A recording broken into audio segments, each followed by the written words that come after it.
Hello mga ka-Fat Malu! Welcome again sa aking YouTube channel or din sa aking mini vlog guys. This is Jonabel Magrulim. Super today's baby guys is taong bahay muna tayo. So ayun ka-fresh lang diba ng ating pinakamaganda sa balat ng lupa. So bago ang lahat, kailangan muna natin magpaganda. Kahit nasa loob lang naman tayo ng bahay guys, kailangan magpaganda. Hindi tayo magpa-lusyang-lusyang guys. Hindi tayo magaganon.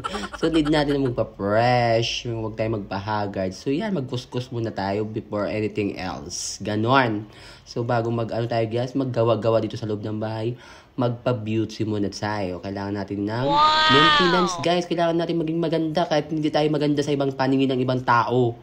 Hayaan mo sila kung pangit tayo sa paningin nila. Hindi natin obligasyon na sabihin nila maganda tayo. Kung ayaw nila sa ganda natin, hayaan mo, pangit din naman sila. Diba? Hindi tayo magaganon. So, ayan guys. Oh, look, diba? Fresh, diba? So, pag naghahanap ng aking product, guys, nasa yellow basket ko yun sa aking TikTok. Dapat ganon, pinopromote yung product para alam nyo guys kung ano yung ginagamit ko. Punta kayo sa TikTok ko, Jonabel Magro. Andun po yung product ko, guys, si Glow 190. Sobrang ganda. So, ayan guys, kailangan natin mag-lipstick kasi baka may makakita sa atin. Kahit hindi tayo lalabas, nasa loob lang tayo ng bahay.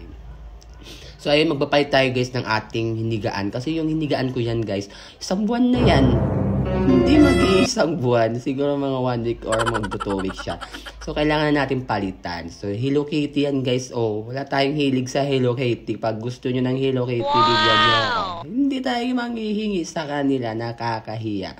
So, kailangan na natin palitan guys. Kasi, para naman diba fresh, mahiga, sarap kaya matulog pag bago yung mga punda, kumot, sapin. Dapat ganun. Kahit mag-isa ka lang, dapat mabango yung higaan. Hindi amoy, hinabukasan.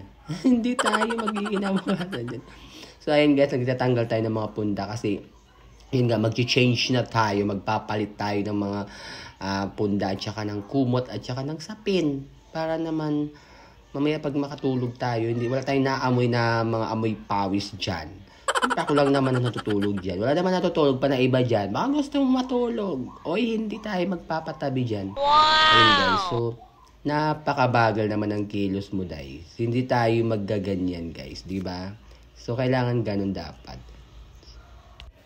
Alam mo guys, share ko lang guys. Naalala ko lang kasi alam mo pag fiesta kasi sa probinsya. Kasi ngayon magpipiesta kasi sa amin sa Barangay Sondara, Santa Margarita, Western Samar. So pag nagpipiesta dun guys, mga 26 pa or 27, bago magganon guys, naglilinis ng bahay, nagpapalit ng punda, nagpapalit ng kortina. Kasi siyempre pag may mga bisita makikitulog, kailangan mabango. So ganun guys, pag probinsya, namimiss ko tuloy. Magpipiesta sa amin 28, 29 sa Samar. At advance happy fiesta to all of you guys diyan sa Samar. Miss you all. So, ayan, kailangan muna natin ipagpag. Kailangan natin linisin talaga ng fresh para naman perfect, guys. Kahit tayo lang natutulog dyan, kailangan natin maging malinis, guys. Diba? So, kailangan natin tanggalin yung sa ilalim, pagpagin. Kasi baka may mga nakatira ng dinosaur. Nang mamaya kainin na tayo dyan pag natutulog. Hindi magkakaroon ng dinosaur. So, pang mabilisan kilos na tayo, guys. Kasi napakadami nating gagawin talaga. So, ayan guys, nag-brush tayo ng nagwalis-walis ng ating sahig para nga, di ba, tanggal lagkit, malamig mga buhok-buhok sa sahig. Ganun dapat maglinis, hindi yung linis lang, dapat linisin talaga yan para fresh, mabango. Ganyan guys, maglinis, di ba? So, kailangan talaga natin maglinis talaga kasi alam mo naman yung mga bacteria dyan. Ganun ang ating buhay. Pag wala tayong ginagawa, so maglinis ng bahay guys. Kasi naman mag-chismis-chismis ka, ang atupagin mo na lang is linisan yung buong bahay mo. At least, natapos mo isang araw mo na wala kang naiistorbong ibang tao. Kundi nakapaglinis ka lang ng bahay mo. So, tingnan mo guys, Hello Kitty na naman ang ating kapalit doon. Tinanggal ko yung Hello Kitty. Hello Kitty na naman ang ating kapalit. Wala talaga akong hilig sa pusa. Ang ayoko lang, yung pusang maingay sa bubong.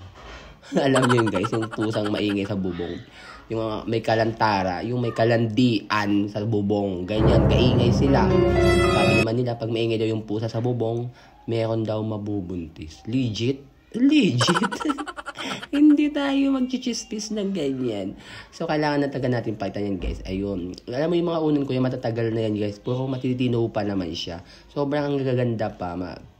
Very ano pa siya. Makapal pa, malambot.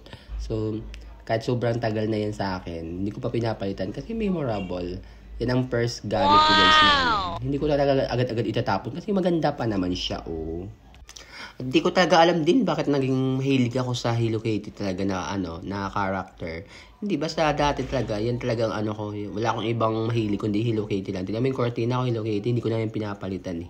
Kasi yun ang hilig ko, Hello Kitty, guys. And then, ayoko lang sa Hello Kitty yung damit, pero pag gusto ko sa Hello Kitty, gamit. Yan, gusto ko yan siya. Mga ganyan, punda, mga kitchenware na mga Hello Kitty, mga display, gusto ko yun Hello Kitty. Pero kung Hello Kitty na damit, ayoko. Hindi ko siya trip. So, 10. Dahil gusto ko lang yung mga material. Yung mga nakikita ko lang sa mata ko. Ayoko lang sinusuot. Ganon. Hindi ako maarte, guys. Pero, I love Hello Kitty. So, ayun, guys.